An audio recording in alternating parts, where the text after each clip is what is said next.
Olá a todos, eu sou o Everton de Oliveira, do Instituto Água Sustentável, professor Água, e esse é o nosso programa Por que o Mundo Precisa de Água? Pompa, Por que o Mundo Precisa de Água, as iniciais.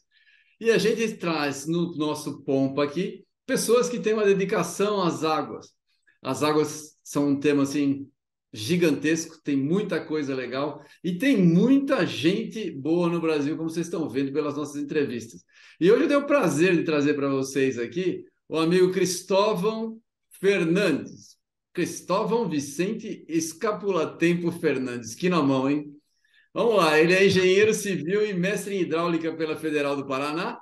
Ele é PhD em engenharia ambiental pela Universidade de Toronto, professor titular do Departamento de Hidráulica da Federal do Paraná. Ele é atual presidente da BR Hidro e foi coordenador do programa de pós-graduação, editor-chefe da Revista Brasileira de Recursos Hídricos, dentre uma infinidade de outras coisas que eu não vou ocupar o tempo aqui para vocês verem o currículo vasto do Cristóvão. Cristóvão, muito bem-vindo. É um prazer ter você aqui. Conta para gente, para quem não conhece você, se é que tem alguém da área que não te conhece, mas a gente está falando para as pessoas que não são exatamente da área. Conta quem é você, conta a sua trajetória, como é que você chegou nos recursos hídricos. Everton, boa tarde, né? Prazer estar aqui conversando com você. A gente tem interagido bastante sobre muitas questões relacionadas à água recentemente, né? Então, grato aí pelo convite, pela oportunidade, né? É, eu tive, na verdade, cheguei na área de recursos hídricos assim muito jovem, né?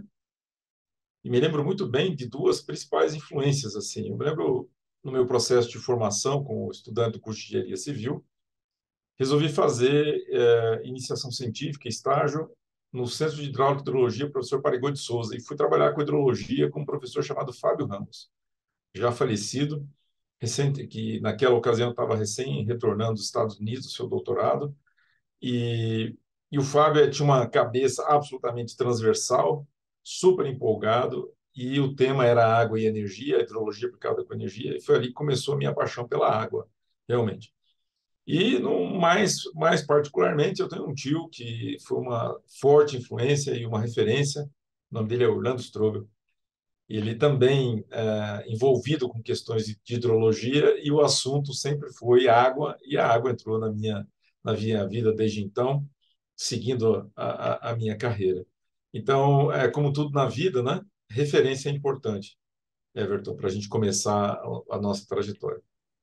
Ah, tenho certeza, tenho certeza. As referências, um bom professor, um bom tutor, um bom mestre faz a nossa vida mudar, não é verdade? É Sem dúvida impressionante. nenhuma. É impressionante, eu concordo completamente. Vamos lá, fala um pouquinho. Você tem vários trabalhos legais, eu até apanhei aqui para ficar, para tentar montar um roteiro, né? Eu vou selecionei alguns aqui, vamos lá. Fala um pouquinho da sua experiência na gestão conjunta, gestão compartilhada de uma mesma bacia hidrográfica por dois estados distintos, né? Que é o caso lá do Alto Paranapanema.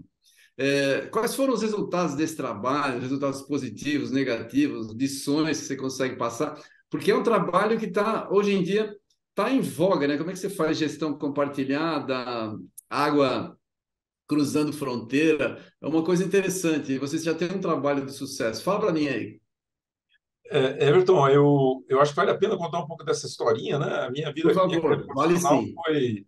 saiu da hidrologia, né? Processos hidrológicos. Aí fui trabalhar com qualidade da água em reservatórios, em redistribuição de água. Aí no retorno eu comecei a trabalhar com qualidade da água em rios e depois reservatórios. E assim fomos construindo a minha vida dedicada dentro da universidade, trabalhando com pesquisa, na formação de jovens, mestres, doutores, né? Mas aí aconteceu um grande desafio. Esse desafio provocado pela Agência Nacional de Águas, de olhar a questão de mudanças de alterações de qualidade da água em reservatórios, olhando sob o enfoque de um instrumento de gestão de recursos hídricos que, para mim, é o mais apaixonante de todos, né, que é o enquadramento de corpos d'água. Então, essa foi o começo desse processo. Eu estudo de caso a bacia do Rio Paranapanema.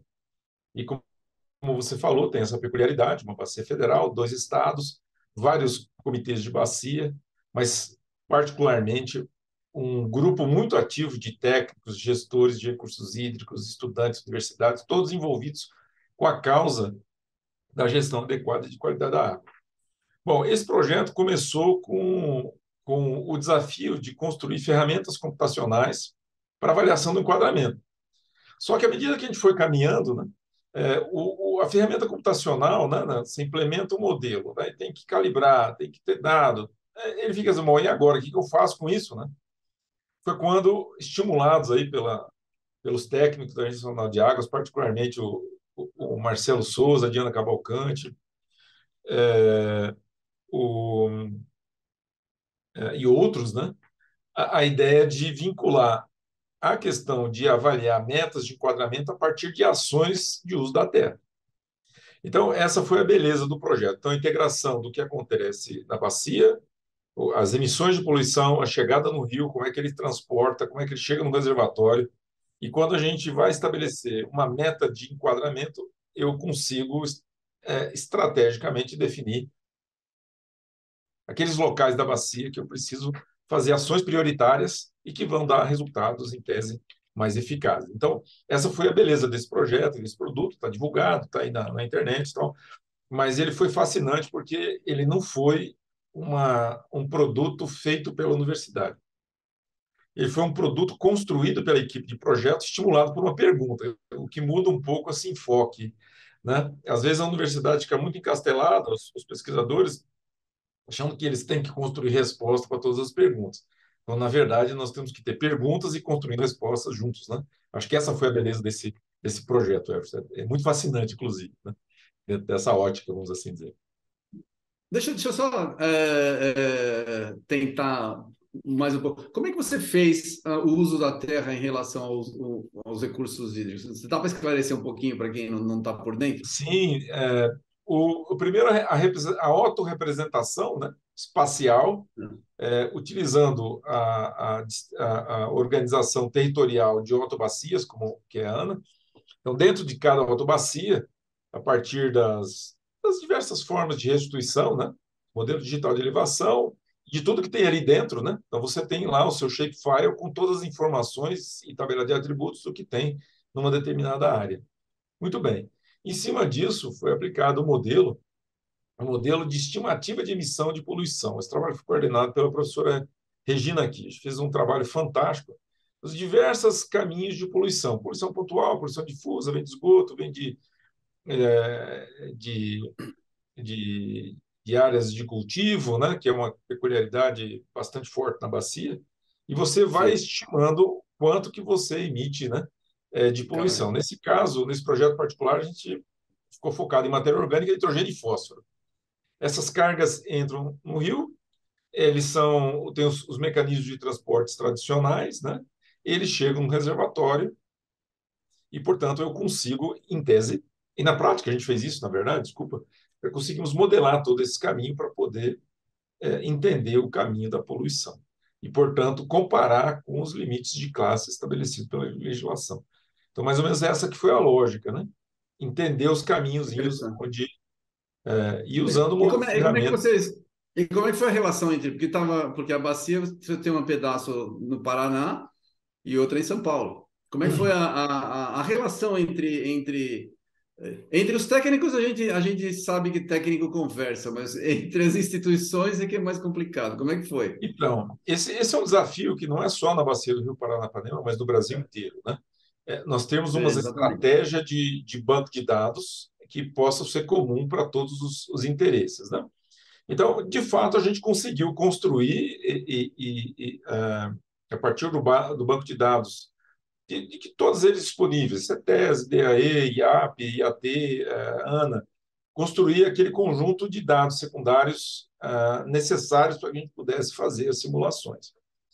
E, evidentemente, que esse é um ponto que é desafiador, né, no sentido de que o futuro precisa incorporar mais os dados de monitoramento que precisam ser continuados, né?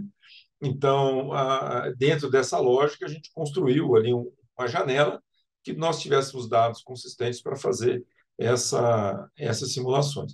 Portanto, nós não entramos no mérito muito dessa questão do banco de dados, mas, Everton, você tem absoluta razão.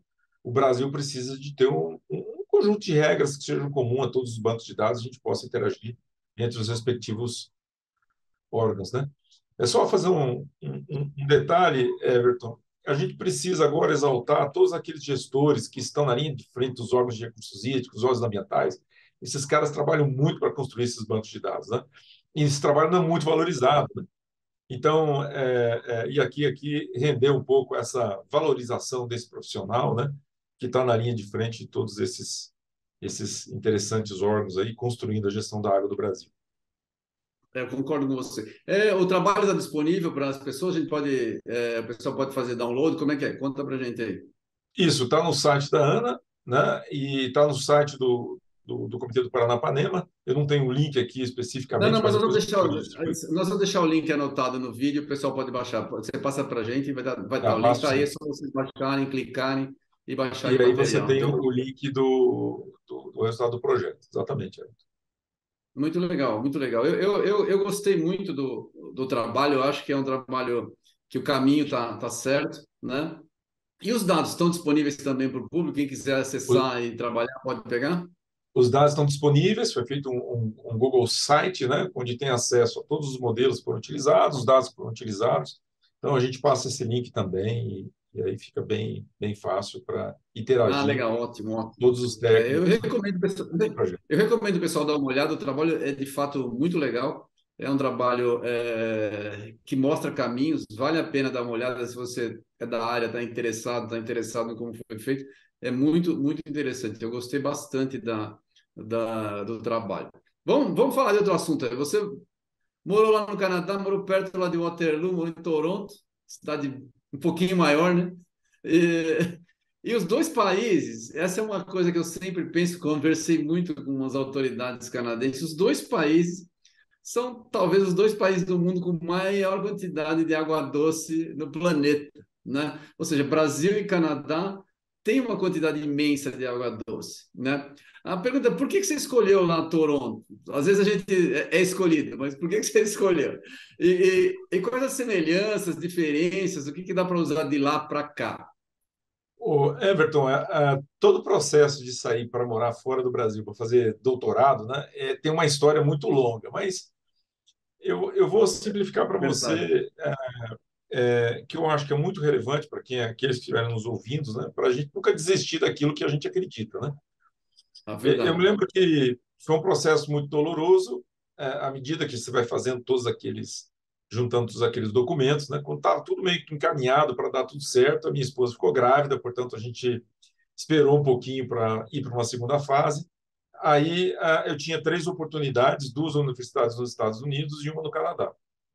O que fez eu decidir ir para o Canadá foi uma troca de e-mails entre os potenciais orientadores.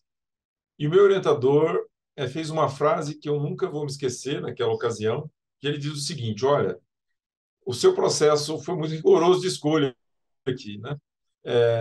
Toda vez o processo de escolha era um e-mail, o e-mail não podia ter nenhum erro de inglês, né? Esse era o teste que era feito. E depois ele discorria sobre alguns temas, né? Na época estava começando a internet, e eu me lembro que eu tive sorte porque alguém revisou meu e-mail, né, para não cometer nenhum erro de inglês. Então, acabei por sorte. Mas ele fez uma frase que me marcou muito, né? Aqui no Canadá nós temos um compromisso de desafio com as questões da água. Portanto, aqui é um bom lugar. Então, a escolha foi meio num processo meio que intuitivo, assim, como se alguém diz, olha, vá para o Canadá. Então, não foi uma escolha muito científica, né? Eu gostei muito da linha de pesquisa com a pessoa com que eu trabalhei. O nome dele é Brian William Carney. Nós somos muito amigos até hoje. Mantemos um contato muito próximo. E eu diria para você que eu aprendi a fazer ciência com ele. Então, eu devo tudo que eu tenho hoje, eu devo em grande parte aos desafios e à exigência que ele colocou nesse processo. Muito bem. O, o que eu acho que é interessante do Canadá, dentro desse contexto, não só universitário, mas no contexto de inserção social, né?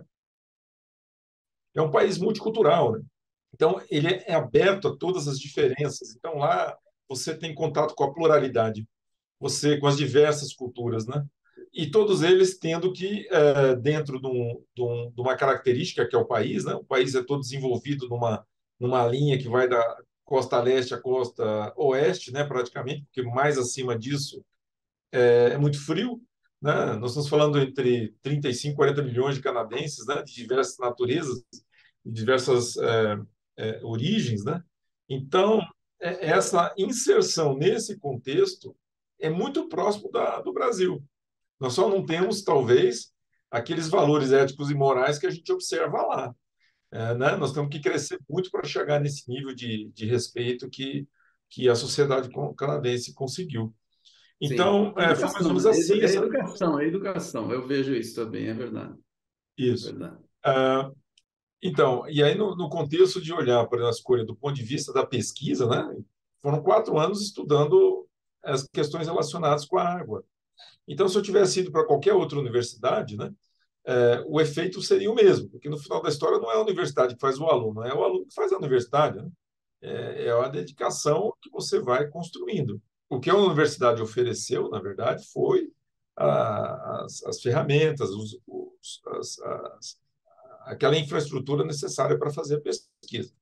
Muito bem. Não sei antes lembrar, né, que eu custei muito caro para a sociedade brasileira, né? Eu fui com uma bolsa da CAPES, né? Então a gente custa muito caro, 4 anos de investimento. Então, dentro dessa ótica, não é bem a universidade, né?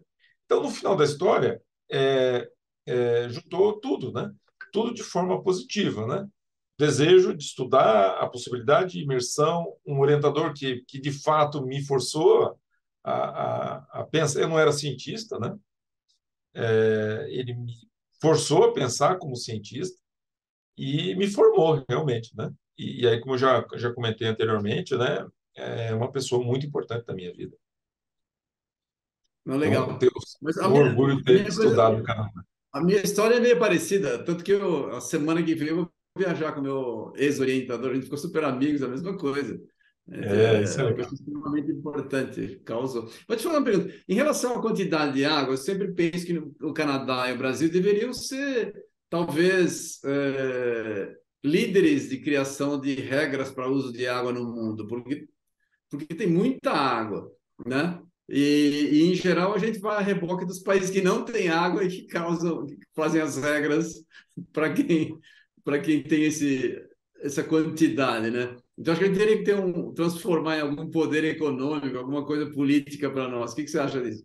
Eu acho que você está absolutamente correto, né? Lá tem água em excesso, o mundo inteiro vai prestar atenção no que eles estão fazendo. Então, eles estão construindo o seu sistema de gestão de tal maneira a se inserir dentro dessa lógica de fazer uma boa gestão de demanda. Aqui nós temos uma população 10 vezes maior, né? Então, nós estamos muito mais próximos de ter os conflitos por causa das questões de escassez, né? E as questões dos usos múltiplos, etc., que está forçando a nossa lei de recursos hídricos, né? A nossa lei ser testada, né? E vai exigir de nós, talvez, de toda a sociedade brasileira, muita maturidade para lidar com essa questão da gestão, né, Everton? Agora, os canadenses, eles também têm essa peculiaridade, porque eles têm um clima muito frio, né? Tem outras dificuldades que nós não temos, né? E que também está os forçando a repensar a sua estratégia dentro dessa linha de gestão. Portanto, as similaridades são muito, do ponto de vista científico, muito oportunas, né? Por um eventual compartilhamento. Eu Você tem concordo. A razão. gente tem uns trabalhos próximos com o pessoal do Canadá, eu concordo com você. Você tem um trabalho recente sobre qualidade de águas urbanas, né? E a ODS 6, considerando a nova lei de saneamento. Conta para a gente aí, qual a sua visão? O que a gente pode fazer? O que você estudou desse assunto aí? Então, esse é o tema que eu tenho mais me debruçado ultimamente. Quer dizer, como entender tudo que a gente faz, do ponto de vista de ferramentas, à luz da gestão de recursos hídricos e dos novos instrumentos que estão aparecendo. Uma delas é o marco legal de saneamento. Esse é o nosso grande desafio. Tem um marco hídrico agora que se fala também. Muito bem, esse trabalho é um trabalho que foi estimulado por dois jovens pesquisadores, né? Um professor do Rio Grande do Sul e um professor aqui do meu departamento, jovens que estão olhando para essa questão da inserção dos Objetivos de Desenvolvimento Sustentável dentro dessa lógica. Eu acho que isso, para mim, não tem, é um caminho sem volta esse. Eu acho que nós, pesquisadores, temos que olhar mais para fora, para a nossa sociedade e as demandas que ela precisa. E a ideia dos princípios das ODS dentro desse contexto, Everton, é realmente nos aproximarmos das ações que precisam ser feitas para adequada entendimento de todos esses processos. Competência nós temos, gente de inteligência nós temos, ferramentas, etc., mas nós precisamos fazer isso se tornar mais eficaz e eficiente, né? Então, Concordo. Então, essa explica lógica especificamente do marco o que que é o legal das ODS ODS. 6 e qual é essa relação. Conta para gente aí da ODS 6, o que que ela é A e a ODS, relação à qualidade das águas. a ODS 6, quando você abre a ODS 6, ela fala muito da questão da água e saneamento, né? Mas quando você Isso. abre aquela caixinha do ODS 6, você tem um mundo de ações, né? Que precisam ser feitas. Nós estamos falando de gestão de demanda, cidades sustentáveis, resilientes, né? Nós temos uma interface com as outras ODS, porque no fundo nós estamos falando de cidadania, direito à água, ao esgoto, né? Há uma drenagem urbana bem construída, a questão de resíduos sólidos, né? Então, essa dinâmica de inserir o saneamento da forma tradicional dentro desse contexto é que traz essa transversalidade. E isso é apaixonante e que vai precisar de mais gente, jovem inclusive, com uma outra visão. Não sem esquecer, evidentemente, que nós precisamos começar a falar simples, né? Como você também tem feito esse trabalho fantástico, Everton, para que a gente possa envolver os conceitos, as técnicas, né, e as contribuições científicas no linguajar de transformação de sociedade. Então, vai É mais ou menos verdade. por aí a motivação do paper. A gente a gente está tentando falar, tem falado com algumas pessoas, e que é interessante, Cristóvão, porque nós, de origem acadêmica, a gente fala muito entre a gente já conversou isso, que a gente fala muito em jargão, e a gente é hermético, né? E nesse nosso trabalho aqui, a gente tem entrevistado algumas pessoas que gostam de água, mas não são técnicos de forma alguma. E é interessante a visão que eles têm, muitas vezes a visão apaixonada e alguns conceitos até equivocados. A gente, claro, não fica criticando as ações, mas nessa fala é que a gente vê que o nosso alcance é muito curto. Porque os conceitos nossos, se não chegaram para as pessoas que gostam do assunto, é porque nós erramos, não é verdade? Nós concordo plenamente, é isso mesmo. Porque nós E erramos. é um, O cara gosta, ele está lendo, e o conceito dele, em algum ponto, está equivocado. Como assim, né? Nós que somos os mestres e estamos ensinando, deixamos de é, ensinar, né? é que É nem bem aqueles isso. problemas clássicos de balanço hídrico, né? Todas as fraçõezinhas ali, alguma coisa tem que fechar o balanço de alguma forma. E Exatamente. você tem razão, Everton, é bem por aí mesmo. Super desafiador e É bem desafiador por mesmo. aí. Então, a gente precisa se preocupar bastante com isso. Você já comentou que vai ter isso talvez no próximo congresso. Seria bem interessante. Vai dar uma mudada, talvez, de paradigma para a gente. Vai ter um alcance muito maior. Porque a gente precisa. A gente precisa, né? Perfeito, Vou fazer uma concordo pergunta plenamente. inescapável aí. Você paranaense, né? E, rapaz, que estiagem brava que passou por aí. A gente entrevistou o Everton Souza, né? O que é o secretário agora.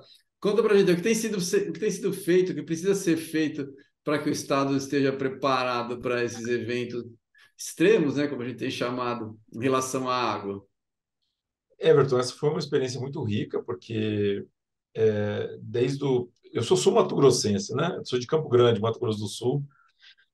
Vim para cá muito Ah, já tá jovem, aí mas você já está aí faz tempo, você já é honorário, não vem com já essa. sou honorário, já sou cidadão quase que honorário, não formalmente, né? Mas eu me sinto paranaense, né? Bom, o desafio foi nos adequarmos ao evento extremo. Não é só um problema aqui do Paraná, é do Brasil inteiro, do mundo inteiro, né? Olha, temos uma situação diferente. Estamos preparados para isso? Então, primeiro, a sociedade não estava preparada, a nossa gestão não estava preparada e, de alguma forma, começou as grandes motivações. Por que é que deu tudo certo?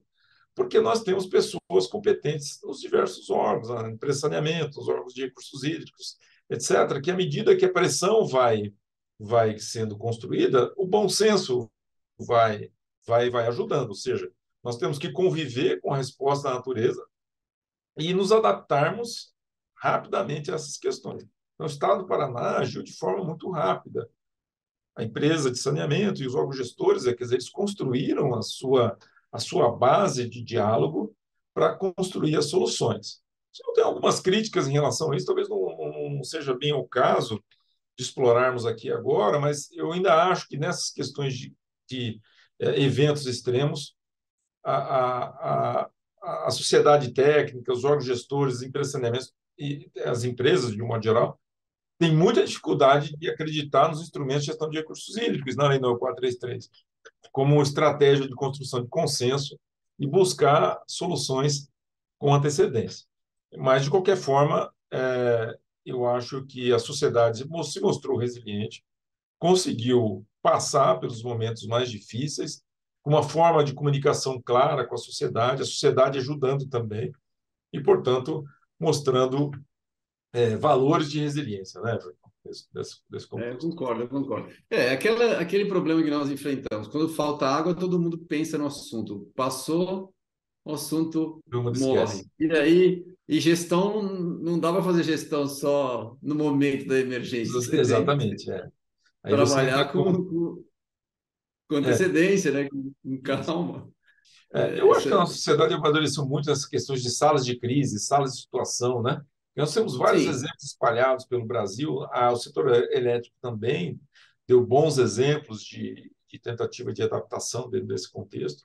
Eu acho que nós temos muita competência na minha leitura. A gente só precisa explorar mais isso de forma a não ter, de forma a chegarmos mais rapidamente em soluções de consenso.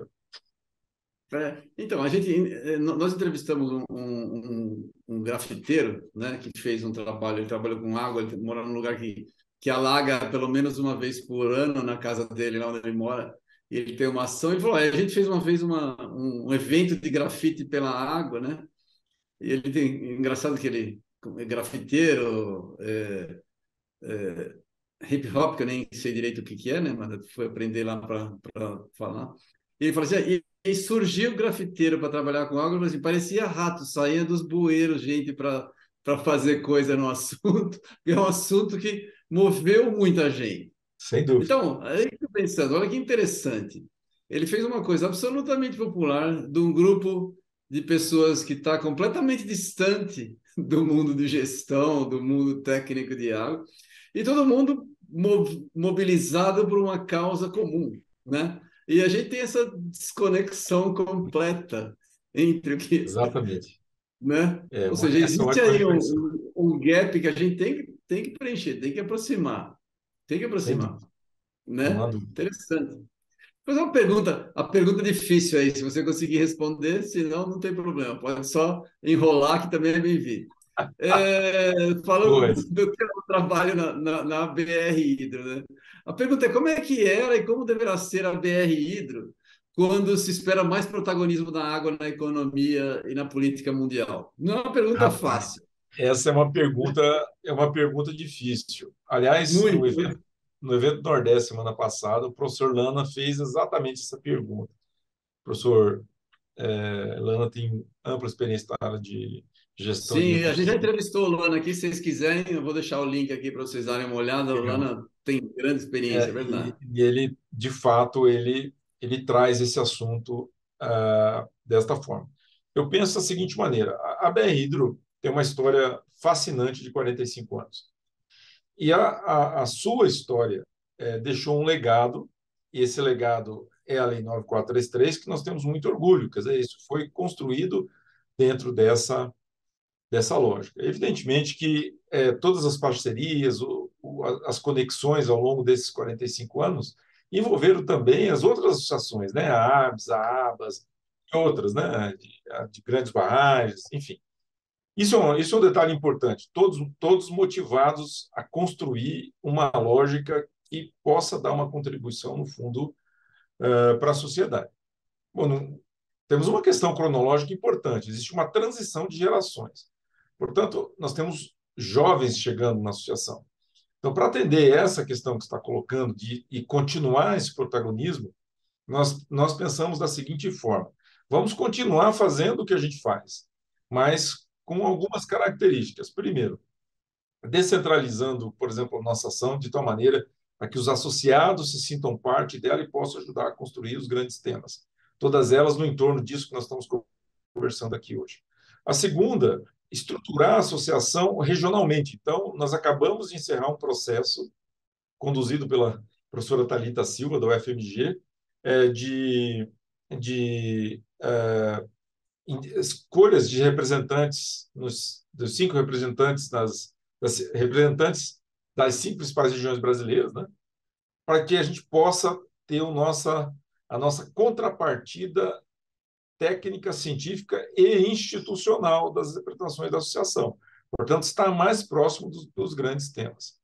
Uma outra questão importante dentro dessa linha de pensamento, a professora Suzana Montenegro, que é vice-presidente da BR-Hidro, ela defende muito essa ideia de nós nos aproximarmos das nossas associações, e nós temos uma responsabilidade muito grande, porque nós representamos as organizações técnicas de ensino e pesquisa no Conselho Nacional de Recursos Hídricos. Então, estamos falando do Profiágua, coordenado pelo professor Jefferson Nascimento, pela ABS, com o Josivan, e a ABAS também, com o José Paulo. Né? E nós, né, construindo porque todos trabalhamos com água, geramos em torno da água, e construir esse protagonismo para os grandes debates. E uma outra coisa importante dentro desse contexto, né, é que nós precisamos ter uma ótica de pluralidade. Né? Ninguém pode ser mais sectário, por exemplo, nem ideológico, por exemplo, a ponto de refutar todas as possibilidades, porque a água tem esses aspectos de variabilidade temporal, espacial, de incerteza, de risco, né, que demanda essa nova formação. Então, a gente quer continuar plantando as sementinhas que já foram plantadas, algumas já floriram, e assim as gestões que estão por vir assumirem esse protagonismo conjunto. Então, não é só a BR-Hidro mais, Everton, somos todos nós, a associação, contribuindo com a nossa a quantidade de jovens pesquisadores, mestres, doutores, técnicos, gestores, etc., envolvidos na associação, a construção de políticas de Estado relacionadas à água, que sejam responsáveis, amadurecidas, transformadoras, inclusivas, né? E que possam também permitir que aqueles excluídos na questão da água e do saneamento possam fazer parte disso, né? Incluindo aí a preservação dos nossos ecossistemas, né? E a garantia da segurança hídrica com os conceitos mais atuais. Puxa, falei bastante, né? Pergunta difícil. Não, você falou bastante, mas falou alguns pontos extremamente importantes aí que eu guardei e que depois eu vou te cobrar. Ótimo. Que é o seguinte, mas deixa eu te dizer, hoje com esse monte de comunicação aí, eu participo de alguns grupos de discussão, vários, né? Acompanho, e uma das coisas que a gente vê, por exemplo, a gente tem as 3 grandes associações, que é a ABAS de água subterrânea, a ABS, né, sanitária, e a BR-Hidro. E é incrível como os técnicos, os maiores técnicos, os grandes nomes de cada área, tem pouca visão das outras áreas, né? A BR Hidro trabalha bastante dentro do seu tema de gestão, etc, etc, de uso de água. A Aves é puramente ou basicamente tratamento, distribuição, é isso, né? Sem enxergar claramente. Claro, as pessoas conhecem, mas não conhecem a fundo a parte de gestão. Então, às vezes, as coisas não fecham, né? Porque a informação não bate. E a mesma coisa com a água subterrânea. Falta muito como a ciência ela foi segmentada por facilidade, né, de aprendizado e especialização mesmo, a gente acaba dividindo. A gente tem esse problema de não conseguir enxergar o todo. Acho que seria interessante, eu acho que a BR Hidro, por ter essa. É a que mais tem, na minha visão, a que tem mais facilidade ou mais, digamos assim, proximidade em fazer esse link com todo mundo, porque a gestão geral está muito mais na mão da BR Hidro. A ideia da gestão geral está muito mais nos técnicos da BR Hidro. A gente precisaria fazer, porque aí a gente fica aquela briga, sai uma lei, o pessoal da ABS bate na da ABAS, o pessoal de uma água bate com a outra. A gente gasta energia ao invés de construir coisas, a gente, algo desnecessário. Perfeito. não é? O Everton, você, como professor Nana, está deixando uma tarefa para nós aqui, né? Então, vamos tentar construir isso.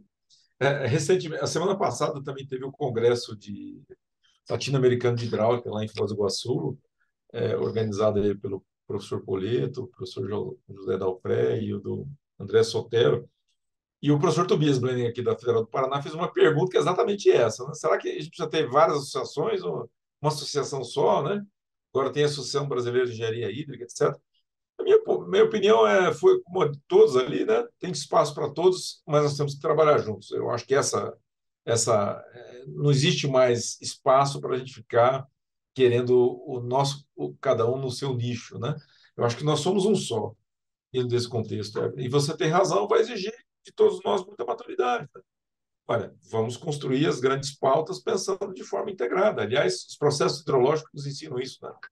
Tudo É, conectadinho, né? exato. Na verdade, na natureza está tudo conectado. A gente que segmentou com Nós é que facilidade complicamos. para isso. Não, é para poder estudar, para ficar mais em especialização, acaba sendo assim. Mas eu tenho uma Perfeito. proposta, eu já conversei, já que a gente está batendo papo aqui, que é assim. Eu já vi, e isso me causa uma estranheza enorme. Hoje, você causa um problema de contaminação de água, causa não sei o quê, e um dano ambiental. E o dano ambiental, ele é valorado, né, em função do valor do crédito de carbono. Aí eu fico pensando assim, porra, a gente usa água, trabalha com isso há um tempão, e nós vamos valorar recurso hídrico com crédito de carbono? Nós da água estamos muito atrasados. A gente precisa montar a nossa causa própria. A água é extremamente importante, extremamente. Não precisamos trabalhar com importar uma causa para dentro da nossa causa. A gente tem que ter a nossa causa única e que seja completamente unificadora. É isso que eu enxergo, entendeu? É difícil. Everton, você traz uma questão muito filosófica, ao meu ver, e eu diria para você o seguinte: o que eu acho que nós precisamos acreditar são nos instrumentos de gestão de recursos hídricos. O plano de bacia outorga a cobrança, o enquadramento, o sistema de informações. Nós precisamos aprender e a compartilhar o que nós acertamos e o que nós erramos, né? É, Na implementação dos instrumentos. Portanto, nós já temos uma causa e temos a cobrança. E a cobrança é muito mal explicada, é muito mal entendida, né? E gera uma série de questionamentos em função, inclusive, dos usos múltiplos da água, né? Dos diversos usuários, etc. Então, temos aí uma boa chance, né? Parecida com os mas, créditos de carbono. mas talvez eu não tenha me expressado mal. Assim, a gente tem uma causa, nós técnicos, mas essa causa não fala o coração da população. As pessoas não Verdade. estão Você tem razão, sensibilizadas. sem dúvida. Isso você tem Então, a absoluta nossa razão. causa não tem força política. Esse é o problema. Verdade. Nós sabemos, mas só nós somos pouquíssimos. Quem técnico especializado em água, na parcela da população é nada. Todo mundo usa água, mas nós não temos esse alcance. Esse é um Perfeito. negócio que a gente precisa trabalhar. Trabalhar. Eu já tenho Concordo várias ideias, plenamente. depois eu falo para você aí, agora não é a hora na entrevista aqui, para a Mas é gente uma fazer. boa questão essa aí, né? É muito boa, muito difícil de andar. Bom, o nosso tempo está lamentavelmente no final aqui. O papo foi muito bom e a gente ficou com um monte de coisa para resolver. É bom isso, né? Quando a gente tem coisa para fazer, é para isso que a gente trabalha, não é? Para resolver problema. Você estuda para isso, não é? Senão Sem não serve dúvida. para nada. Eu lembro, a Mônica falou isso na entrevista dela. Mônica, você pegou o problema, como é que você encara? Eu falei, olha, Everton, você estuda a vida inteira. Quando vem o problema para você, você não vai tentar resolver? Não tem como, tem que ir fazer, né, mano? É o que nos espera, tá? Então vamos lá. Eu agradeço demais a sua presença. Eu peço você fazer suas considerações finais, por favor, para a gente aí, Cristóvão. Everton, em primeiro lugar, eu queria te agradecer pela oportunidade, né? Isso aqui não foi praticamente um brainstorming fascinante, né? Sobre as questões daquilo que nos une, né? Eu costumo dizer que toda vez que nós encontramos aquelas pessoas que giram ou que têm a sua vida profissional, a sua formação em torno da água, nós temos um ponto em comum que é a paixão por esse tema, né? e não só por causa das questões prementes agora, mas o fato dela estar ligada com cidadania, com desenvolvimento, com resiliência, com adaptabilidade, com vulnerabilidade, com todas as questões que está todo mundo discutindo aí hoje, né? Então, eu queria te agradecer, Everton, pela oportunidade, pelo desafio, pelas perguntas interessantes, pelo trabalho que você deixou para a gente começar a pensar com um pouquinho mais objetividade e deixá-la aqui pública, né? Mas, ao mesmo tempo, com bastante otimismo, né? E para aquelas pessoas que nos estiverem ouvindo, que tiverem alguma dúvida, essa é uma área apaixonante, né? E que Totalmente. possam se inspirar para vir ajudar nessa pauta que vai ser eterna, né? Concordo perfeitamente. Muito obrigado, Cristóvão. Obrigado a Gente, a você. gente teve aqui o Cristóvão, ele é da Federal do Paraná. A gente deixou alguns links para vocês baixarem material aí. Tem muita coisa, dá uma olhada no site da BR Hidro. Tem muita coisa para fazer. Se você está assistindo e está interessado em estudar água e trabalhar com água, não pense duas vezes. Estude seriamente. Esse é um campo fascinante e vai ter só mais trabalho daqui para frente. Tem muita coisa para fazer e estamos esperando por vocês aí. Tá aí o exemplo do Cristóvão, que faz um trabalho muito legal. Obrigado, Cristóvão. Parabéns Obrigado, pelo Everton. trabalho aí. Muito legal o nosso Obrigado. papo aqui. Um abraço. Abraço.